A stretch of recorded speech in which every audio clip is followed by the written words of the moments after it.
ಕೊರಟಗೆರೆಯಲ್ಲಿ ಚಿರತೆ ದಾಳಿಯಿಂದ ಮಕ್ಕಳು ಸೇರಿ 4 ಜನರು ಗಂಭೀರ ಗಾಯಗೊಂಡಿದ್ದಾರೆ.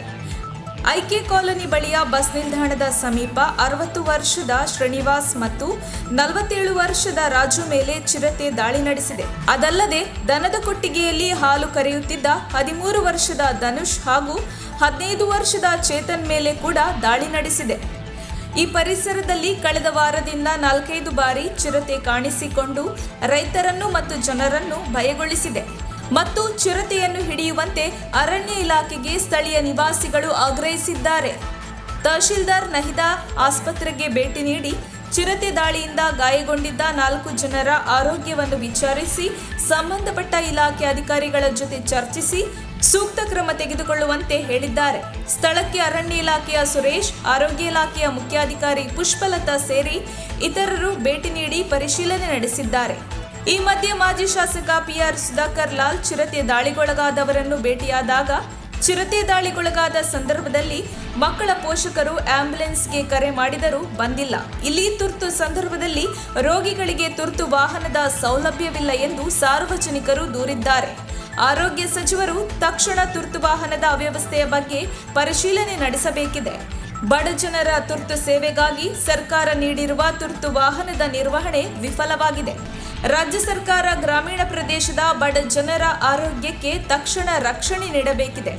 ಕೊರಟಗೆರೆ ಪಟ್ಟಣದ ಸಾರ್ವಜನಿಕ ಆಸ್ಪತ್ರೆಯಲ್ಲಿ 3 ತುರ್ತು ವಾಹನ, ತೋವಿನಕೆರೆ ಮತ್ತು ಕೊಳಾಲದಲ್ಲಿ ತಲಾ 1 ತುರ್ತು ವಾಹನ ಸೌಲಭ್ಯವಿದೆ. ತುರ್ತು ವಾಹನ ಲಭ್ಯವಿದ್ದರೂ ಅಧಿಕಾರಿಗಳ ನಿರ್ವಹಣೆಯ ವಿಫಲತೆಯಿಂದ ಬಡ ಜನರಿಗೆ ಸಮಸ್ಯೆ ಸೃಷ್ಟಿಯಾಗಿದೆ.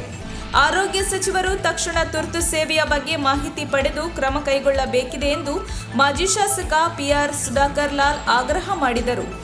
ಇಲ್ಲಿ ಅಪಘಾತವಾದಾಗ ತುರ್ತು ವಾಹನ ಬರೋದಿಲ್ಲ. ಗರ್ಭಿಣಿಯರ ಹೆರಿಗೆ ವೇಳೆಯೂ ಸಹಾಯಕ್ಕೆ ತುರ್ತಾಗಿ ವಾಹನ ಸಿಗೋದಿಲ್ಲ.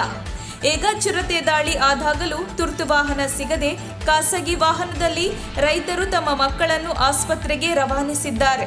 ರಾಜ್ಯ ಸರ್ಕಾರ ಮತ್ತು ಆರೋಗ್ಯ ಇಲಾಖೆಯ ಮೌನವು ಹತ್ತಾರು ಅನುಮಾನಗಳಿಗೆ ಕಾರಣವಾಗಿದೆ ಎಂದು ಸುಧಾಕರ್ ಲಾಲ್ ಆರೋಪ ಮಾಡಿದ್ದಾರೆ. ವರದಿ ಮಂಜುಸ್ವಾಮಿ, ಎಂಎನ್, ಕೊರಟಗೆರೆ.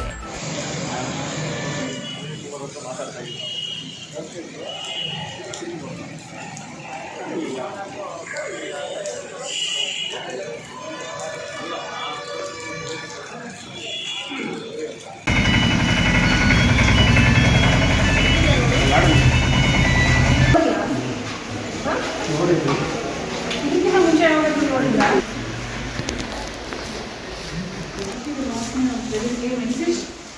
ವೆಂಕಟೇಶ್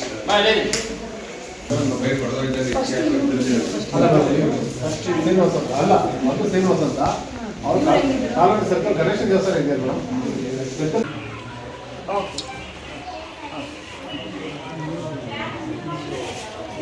ಸ್ಟಿಚ್ ಆಗ್ತಿದೆಯಾ? ಇಲ್ಲಿ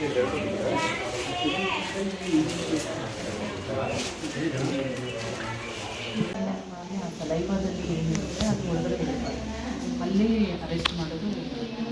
ನೀವೇನು ನೋಡ್ತಿದ್ಯಾ? ನೀನು ನೋಡ್ದಾ? ಏನು ನೋಡಿದೆ? ದೊಡ್ಡದಾಗಿತ್ತು, ದೊಡ್ಡದಾಗಿತ್ತು. ಹಬ್ಬಲ್ಲಿ ಹೆಂಗಿತ್ತು? ಕಾಲ ಓದಿದ್ದಾರೆ. ಇಲ್ಲ, ಅವ್ರು ಕಾಲ ಬಂದವ್ರೆ. ನಮ್ಮ ತಂದೆ ಏನು ಮಾಡೋರೆ, ಕಿರ್ಸ್ಕೊಂತಿದ್ದಾಗೆ ಕಲ್ಲಾಗ ಎಸೆದು ದೂರದಿಂದ ಕಲ್ಲಾಗ ಎಸ್ತಾವೆ. ಎಸೆದಿದ್ದಂಗೆ ನಾವು ಮಾಡಿ ಗಲಾಟೆ ಮಾಡಿದ್ರೆ ಕಿರ್ಸ್ಕೊಂಬಿಟ್ರಲ್ಲ, ನಾವು ಯಾವ ಗಲಾಟೆ ಮಾಡಿವೆ ಅದನ್ನ ಮುಂದಕ್ಕೆ ಪಾಸ್ ಆಗ್ಬಿಟ್ಟು ನಮ್ಮ ತಂದೆಗಾಗ ಮುಂಚೆನೇ ಬಂತಾ? ಬಂತು. ಒಂದು ಸ್ಟ್ರೈಟ್ ಕಾಲಿದೆ. ನೀವು ಓಡಕ್ಕೆ ಪ್ರಯತ್ನ ಪಡ್ತೀವಿ. ಹತ್ರ ಬಂದಾಗ ಗೊತ್ತಾಗ್ತದೆ. ಕೈಗೆ ಮುಂಚೆನೇ ಬಂತಾ? ಬಂತು. ಒಂದು ಸ್ಟ್ರೈಟ್ ಕಾಲಿದೆ. ನೀವು ಓಡಕ್ಕೆ ಪ್ರಯತ್ನ ಪಡ್ತೀವಿ. ಹತ್ರ ಬಂದಾಗ ಗೊತ್ತಾಗ್ತದೆ. ಕೈಗೆ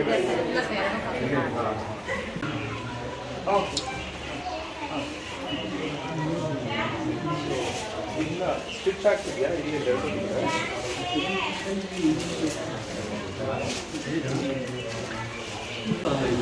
ಆಕ್ಸಿಡೆಂಟ್ ಆದಾಗ ಅಷ್ಟೇ ನಮಗೇನಾದ್ರು ಸಮಯ ಸರಿಯಾಗಿ ಫೋನ್ ಮಾಡಿದ್ರೆ ಎಲ್ಲಿ ಬರ್ತಿದೆ ಎಷ್ಟು ಕಿಲೋಮೀಟರ್ ಆಗುತ್ತೆ ಅದನ್ನು ಕೇಳ್ತಾರೆ. ಈಗ 3-4 ದಿನ ಪ್ಯಾನಿಕ್ ಆಗಿ ಆ ಜನಗಳೆಲ್ಲ ಹೆದರ್ಕೊಂಡು ಎಲ್ಲ ಮಾಡಿದ್ದಾರೆ. ಇದು ಒಂದು ಇನ್ಸಿಡೆಂಟ್ ಅಷ್ಟೇ ನಾನು ಹೇಳ್ತಿರೋದು. ಹೆರಿಗೆ ನೋವು ಬಂದಂಥವ್ರು ಕೂಡ ಪಾಪ ಹೆಣ್ಮಕ್ಳನ್ನ ಕರ್ಕೊಂಬರಕ್ಕೆ 108 ಆಗಲ್ಲ ಅಂದರೆ ಸುಮ್ಮನೆ ನಿಲ್ಲಿಸ್ಕೊಂಡಿರೋದಕ್ಕೆ ಅವ್ರಿಗೆ ನಾವು ಪೇಮೆಂಟ್ಗಳು ಮಾಡ್ತಿರೋದು ಗೌರ್ಮೆಂಟಿಂದ. ಇಲ್ಲ ಇದು ಸೀರಿಯಸ್ ಆಗ್ತಾ ಅವ್ರು ತೊಗೊಳ್ಳೇಬೇಕು ಸರ್. ಇಲ್ಲ ಅಂದರೆ ಅವ್ನು ಯಾರು ಆ ಮ್ಯಾನೇಜರ್ಗಳು ಯಾರಿದ್ದಾರೆ ಅವ್ರನ್ನ ಕರೆಸಿ let them explain, you give a notice to them.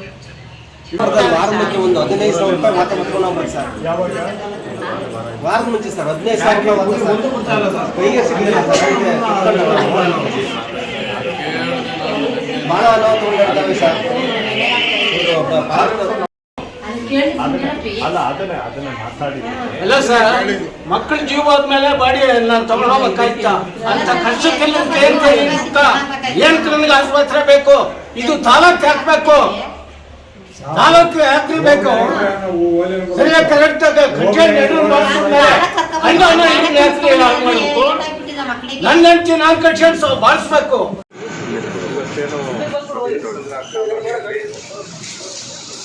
ಚಿಟ್ಟೆಯ ದಾಳಿ ನಡೆದಿದೆ.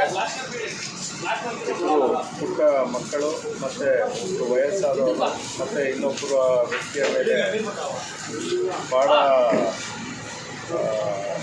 ಒಂದು ಕೆಟ್ಟ ರೀತಿಯಲ್ಲಿ ಅವರೆಲ್ಲರಿಗೂ ಕೂಡ ನೋವಾಗಿದೆ ಮತ್ತು ಅವರಿಗೆ ಗಂಭೀರವಾಗಿರ್ತಕ್ಕಂಥ ಗಾಯಗಳಾಗಿದೆ ಚಿರತೆ ದಾಳಿಯಿಂದ. ಆದರೆ ಇಲ್ಲಿ ನಾನು ಆಸ್ಪತ್ರೆಗೆ ಭೇಟಿ ನೀಡಿದಂಥ ಸಂದರ್ಭದಲ್ಲಿ ನಾನು ವೈದ್ಯಾಧಿಕಾರಿಗಳ ಜೊತೆಯಲ್ಲಿ ಮತ್ತು ಏನು ಚಿರತೆ ದಾಳಿಗೊಳಗಾದ ಕುಟುಂಬಸ್ಥರ ಜೊತೆಯಲ್ಲಿ ಮಾತನಾಡಿದಂಥ ಸಂದರ್ಭದಲ್ಲಿ ನನ್ನ ಗಮನಕ್ಕೆ ಬಂದದ್ದೇನೆಂದರೆ, ಇಲ್ಲಿ ಏನು ಆ್ಯಂಬುಲೆನ್ಸ್ನ ವ್ಯವಸ್ಥೆ ಏನಿದೆ ಅದು ಅವ್ಯವಸ್ಥೆಯ ಅಗರ ಆಗಿ ಕೂತಿದೆ ಅಂತಕ್ಕಂಥ ಮಾತನ್ನು ನಾನು ಹೇಳ್ತೇನೆ. ಏನು ನಮ್ಮ ಜನಗಳು ಆ್ಯಂಬುಲೆನ್ಸ್ಗಾಗಿ 108ಗೆ ಅವ್ರು ಫೋನನ್ನು ಮಾಡಿದಂಥ ಸಂದರ್ಭದಲ್ಲಿ ಸಕಾಲದಲ್ಲಿ ಯಾವತ್ತೂ ಆ್ಯಂಬುಲೆನ್ಸ್ ಬಂದಿದ್ದನ್ನು ಬಹುಶಃ ನಮ್ಮ ಜನಗಳು ಯಾರೂ ಹೇಳಲಿಕ್ಕೆ ಸಿದ್ಧರಿಲ್ಲ. ಇವತ್ತು ಕೂಡ ಅಲ್ಲಿ ಚಿರತೆ ದಾಳಿ ಆದ ನಂತರದಲ್ಲಿ ಆ್ಯಂಬುಲೆನ್ಸ್ಗಾಗಿ 108ಗೆ ಫೋನ್ ಮಾಡಿದ್ರೆ ಅವರು ಫೋನ್ ರಿಸೀವೇ ಮಾಡಲಿಲ್ಲ ಅನಿಸುತ್ತೆ. ರಿಸೀವ್ ಮಾಡಿದ್ರು, ಆದರೆ 10 ನಿಮಿಷ ಕಾಯಿರಿ 20 ನಿಮಿಷ ಕಾಯಿರಿ ಅನ್ನೋ ಅಷ್ಟರಲ್ಲಿ ಅವ್ರು ಕಾದು ಕೊನೆಗೆ ಒಂದು ಪ್ರೈವೇಟ್ ಕಾರಲ್ಲಿ ಇಲ್ಲಿ ಆಸ್ಪತ್ರೆಗೆ ಬಂದರು. ಇಲ್ಲಿ ಬಂದ ನಂತರದಲ್ಲಿ ನೋಡಿದ್ರೆ 108 ವೆಹಿಕಲ್ ಇಲ್ಲೇ ನಿಂತಿದೆ ಆಸ್ಪತ್ರೆ ಆವರಣದಲ್ಲಿ. ಇದನ್ನು ನಾವು ಚರ್ಚೆ ಮಾಡಿದಂಥ ಸಂದರ್ಭದಲ್ಲಿ ಇನ್ನೂ ಹಲವಾರು ಜನ ಇಲ್ಲಿದ್ದಂಥ ನಮ್ಮ ಜನಗಳು ಹೇಳ್ತಾ ಇದ್ರು, ಸ್ವಾಮಿ ಹೆರಿಗೆ ನೋವು ಬಂದಾಗ ಹೆಣ್ಮಕ್ಳಿಗೆ ನಾವು ಫೋನ್ ಮಾಡಿದ್ರೆ ನಾವು ಈಗ ಕಳಿಸ್ತೀವಿ ಆಗ ಕಳಿಸ್ತೀವಿ ಅಂಥೇಳಿ ಅವರು ಕಳಿಸೋದೆಲ್ಲ ಕೊನೆಗೆ ನಾವೇನೇ ಆಟೋದಲ್ಲೋ ಇಲ್ಲ ಯಾವುದಾದ್ರೂ ಹತ್ತಿರದಲ್ಲಿರ್ತಕ್ಕಂಥವ್ರು ಯಾವುದಾದ್ರೂ ಕಾರು ಬಾಡಿಗೆಗೆ ತೊಗೊಂಡು ಬರುವಂಥ ಪರಿಸ್ಥಿತಿ ಇದೆ. ಮತ್ತು ನಮ್ಮ ಸ್ನೇಹಿತರು ಇನ್ನೊಬ್ರು ಹೇಳ್ತಾಯಿದ್ರು, ಆಕ್ಸಿಡೆಂಟ್ ಆದಾಗಲೂ ಕೂಡ 108 ಫೋನ್ ಮಾಡಿದ್ರೆ ಅದು ಸಕಾಲದಲ್ಲಿ ಬಂದಿಲ್ಲ ಅಂತಕ್ಕಂಥದ್ದು. ನೋಡಿ, ಇಲ್ಲಿ ಆ್ಯಂಬುಲೆನ್ಸ್ 108 ಇರ್ತಕ್ಕಂಥದ್ದು ನಮ್ಮ ಈ ಭಾಗದ ಜನಗಳಿಗೆ ಸಹಾಯ ಹಸ್ತವನ್ನು ನೀಡಬೇಕು. ಅವ್ರಿಗೆ ತೊಂದರೆ ಆದಂಥ ಸಂದರ್ಭದಲ್ಲಿ ಆ್ಯಂಬುಲೆನ್ಸು ಅಲ್ಲಿ ಆ ಸ್ಥಳಕ್ಕೆ ತಲುಪಲಿಲ್ಲ ಅಂದರೆ ಇದರ ಅರ್ಥ ಎಲ್ಲೋ ಒಂದು ಕಡೆ ಈ ವ್ಯವಸ್ಥೆ ಏನಿದೆ ಆ ವ್ಯವಸ್ಥೆ ಸರಿಯಾಗಿ ನಡೀತಾ ಇಲ್ಲ. ಈಗ ಮತ್ತೆ ಕೆಲವ್ರು ಹೇಳ್ತಾ ಇದ್ರು, ಈಗ ಫೋನ್ ಮಾಡ್ತಾರೆ, ಫೋನ್ ಮಾಡಿದಾಗ ಎಲ್ಲಿ ಬರಬೇಕು, ಇರುಕ್ಸಂದ್ರಕ್ಕ ಎಲ್ಲಿ ಬರಬೇಕು, ಹೇಗೆ ಬರಬೇಕು, ಅವ್ರಿಗೆ ಅಡ್ರೆಸ್ಸು ಗೊತ್ತಿರೋದಿಲ್ಲ, ಅವ್ರಿಗೆ ಯಾವ ರೂಟ್ ಅನ್ನೋದು ಗೊತ್ತಿರೋದಿಲ್ಲ. ಹಾಗಾಗಿ ಎಲ್ಲೋ ಒಂದು ಕಡೆ ಈ 108 ಆ್ಯಂಬುಲೆನ್ಸ್ ಏನಿದೆ ಅದು ವಿಫಲ ಆಗಿದೆ. ನಮ್ಮ ಜನಗಳಿಗೆ ಏನು ಸರ್ವಿಸನ್ನು ಕೊಡಬೇಕಾಗಿತ್ತು ಆ ಸರ್ವಿಸ್ ಕೊಡೋದರಲ್ಲಿ ಸಂಪೂರ್ಣವಾಗಿ ವಿಫಲ ಆಗಿದೆ. ಹಾಗಾಗಿ ನಾನು ಈ ಸಂದರ್ಭದಲ್ಲಿ ಸರ್ಕಾರವನ್ನು ಒತ್ತಾಯ ಮಾಡ್ತೇನೆ. ಮತ್ತು ಏನು ಈ 108 ವ್ಯವಸ್ಥೆ ಇದೆ ಅದನ್ನು ಸರಿಪಡಿಸ್ಬೇಕು ಅಂತೇಳಿ ನಾನು ಕೇಳ್ಕೊಳ್ತೇನೆ. TH ಅವ್ರ ಜೊತೆ ಕೂಡ ಈಗಾಗಲೇ ನಾನು ಮಾತಾಡಿದೆ. ಅವರು ಕೂಡ ಹೇಳ್ತಾಯಿದ್ರು, ನಾನು ಕೂಡ ತಕ್ಷಣದಿಂದನೇ ಮಾತಾಡ್ತೀನಿ ಅಂತ. ಈಗ ನಮಗೆ 108ನ ಉದ್ದೇಶ ಭಾಳ ಸ್ಪಷ್ಟವಾಗಿ ನಮ್ಮ ಜನಗಳಿಗೆ ಸಹಾಯ ಆಗಬೇಕು. ಅವ್ರು ಯಾವುದೋ ಒಂದು ಆಕ್ಸಿಡೆಂಟ್ ಆಯಿತು ತಕ್ಷಣದಿಂದ 5 ನಿಮಿಷ 10 ನಿಮಿಷದಲ್ಲಿ ಅಲ್ಲಿ ರೀಚ್ ಆಗಬೇಕು ಅಂತ ಹೇಳಿ ಈಗ ಹೇಳ್ತಾರೆ. ಹೊಳವನಹಳ್ಳಿಯಲ್ಲೂ ಅಂತ 108 ಇದೆ, ಕೊರಟಗೆರೆ ಟೌನಲ್ಲಿದೆ, ಕೋಲಾರದಲ್ಲಿದೆ, ತೋವಿನಕೆರೆಯಲ್ಲಿದೆ, ಎಲ್ಲ ಭಾಗದಲ್ಲೂ ಇದೆ.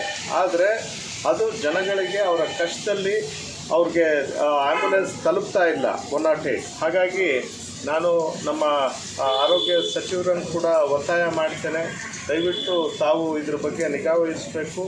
ಮತ್ತು ಏನು ಯಾವ ಉದ್ದೇಶದಿಂದ ಈ 108ಅನ್ನು ನಮ್ಮ ಹೋಬಳಿ ಹೆಡ್ ಕ್ವಾರ್ಟರ್ಸ್ಗಳಲ್ಲಿದೆ, ಕೊರಟಗೆರೆ ಪಟ್ಟಣದಲ್ಲಿದೆ, ಅದು ಸಮರ್ಪಕವಾಗಿ ನಮ್ಮ ಜನಗಳ ಕಷ್ಟಕ್ಕೆ ತಲುಪ್ತಾ ಇಲ್ಲ. ಹಾಗಾಗಿ ತಾವು ತಕ್ಷಣದಿಂದನೇ ಈ ಒಂದು ಅವ್ಯವಸ್ಥೆಯನ್ನು ಸರಿ ಮಾಡಬೇಕು ಅಂತೇಳಿ ನಾನು ಈ ಸಂದರ್ಭದಲ್ಲಿ ಕೇಳ್ತೀನಿ.